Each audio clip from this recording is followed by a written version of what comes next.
Naranasan mo na bang lumabas ng bahay at maliwanag ang sinag ng araw at pagtingin mo sa langit bigla kang nabahing? Ang tawag po doon ay photic sneeze reflex.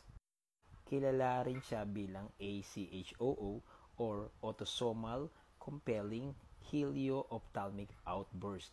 So, sa madaling salita, ang tawag sa kanya ay sun sneezing. Dahil nga, pag lumabas ka at malakas ang sinag ng araw, maliwanag, bigla kang mababahing. Ang senaryong ito ay nangyayari sa around 18 to 35% ng populasyon ng mundo at karamihan sa mga nakakaranas nito ay mga babae at mga puti, mga female white. Iyon sila yung mas nakararanas nito kumpara sa mga lalaki. Mas nararanasan ito ng mga babaeng puti.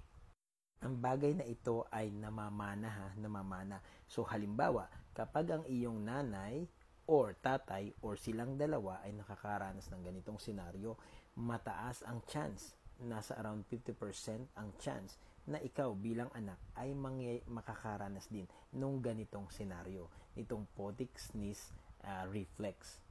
Medyo less ang mga nagiging pag-aaral dito dahil siguro hindi siya masyadong big deal sa ibang mga scientist, kaya hindi nila ito napapagtuunan ng pansin.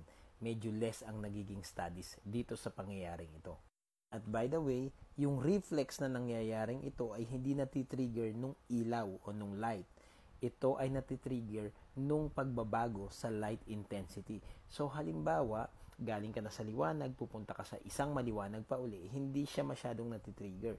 Pero kapag galing ka sa isang madilim o medyo dark na portion, dark area, and then mag-move ka sa isang maliwanag na area, bright light, at talagang maliwanag ang sinag ng araw, doon nagtitrigger yung reflex at talagang mapapabahing ka. At hindi pa alam kung ano talaga ang cause nitong photic sneeze reflex na to. Hindi pa alam ng siyensa kung bakit nangyayari ang bagay na to. Hindi naman siya masama sa ating health, hindi siya harmful, pero meron siyang risk na kaakibat. Halimbawa, ikaw ay nagdadrive ng sasakyan at biglang mangyari sa iyo itong photic sneeze reflex, may possibility na mawawala ka sa konsentrasyon sa pagdadrive at baka ikaw ay maaksidente. Salamat!